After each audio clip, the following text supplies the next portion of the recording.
Você já se perguntou por que ama a Deus, mas continua caindo no pecado? Já se olhou no espelho depois de um deslize e se perguntou: se eu realmente amo ao Senhor, por que ainda faço o que não devo? Por que repito os mesmos erros? Por que a minha boca ora canta louvores e ora fala palavras que envergonham a minha fé? Essa pergunta é como um peso invisível. Ela aperta o peito. Ela incomoda a alma. É como se o coração quisesse subir ao céu, mas os pés estivessem presos na lama. Muitos vivem essa contradição em silêncio. Sorriem para fora, mas carregam dentro de si uma guerra que não termina. Uma parte clama por santidade, outra insiste em caminhar no mesmo lamaçal. Você não está sozinho nessa. Talvez você se condene, talvez você pense que é o único. Mas o apóstolo Paulo já gritou essa mesma angústia. Aquilo que quero fazer não faço, mas o que odeio, isso eu faço. E aqui começa a ferida. Se eu amo a Deus, por que peco? Se eu digo que creio, por que ainda tropeço?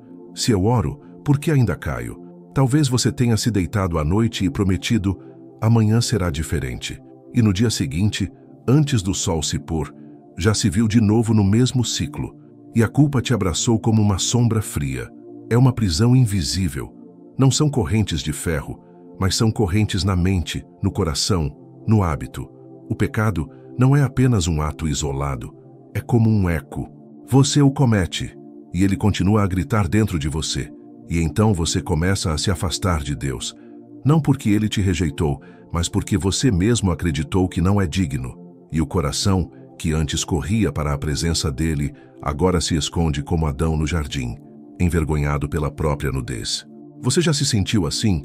Sabendo que Deus continua lá, mas temendo se aproximar, porque carrega nos ombros a vergonha de mais uma queda? Já percebeu como a culpa, quando não é tratada, se torna um muro alto entre você e a esperança? Mas por que isso acontece? Por que pecamos mesmo amando a Deus? A resposta não é simples.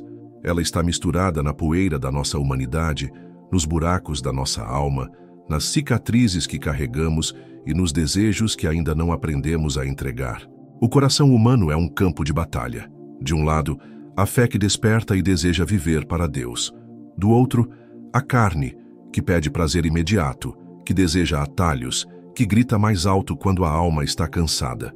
Entre o amor por Deus e o apelo do pecado, muitas vezes nos vemos divididos. Não se trata apenas de falta de vontade, não é apenas falta de oração, não é simplesmente preguiça espiritual. É uma realidade. O pecado é atraente. Ele se apresenta como alívio, como consolo, como descanso rápido para dores profundas. E muitas vezes caímos não porque amamos o pecado, mas porque buscamos nele um remédio errado para uma ferida verdadeira. O pecado é como um analgésico que adormece a dor, mas nunca cura a doença. Ele mascara a ferida, mas não fecha o corte. Ele promete prazer, mas entrega vazio. Ele promete liberdade, mas coloca correntes. E quando acordamos desse engano, percebemos: amamos a Deus, mas não aprendemos a lidar com nossas fraquezas. Amamos a Deus, mas não deixamos que Ele entre nos quartos escondidos da nossa alma. Amamos a Deus, mas ainda estamos tentando lutar com armas humanas, uma guerra que só pode ser vencida com armas espirituais. É aqui que começa a virada, porque o amor de Deus não é ingênuo. Ele conhece as nossas quedas antes que aconteçam. Ele vê os tropeços antes do primeiro passo. E ainda assim, Ele nos ama. Você percebe a profundidade disso? Deus não se surpreende com a sua fraqueza. Ele não se assusta com a sua queda. Ele não vira o rosto quando você tropeça pela 10ª vez no mesmo lugar. Ele continua te chamando pelo nome, mas talvez você diga: então por que Ele não me livra logo desse pecado? E eu te respondo: porque o processo de libertação não é apenas sobre parar de pecar. É sobre aprender a depender dele de verdade. É sobre deixar de acreditar na própria força e começar a se apoiar na graça. É sobre entender que a vida cristã não é um atestado de perfeição, mas um convite diário para se levantar, mesmo depois da queda.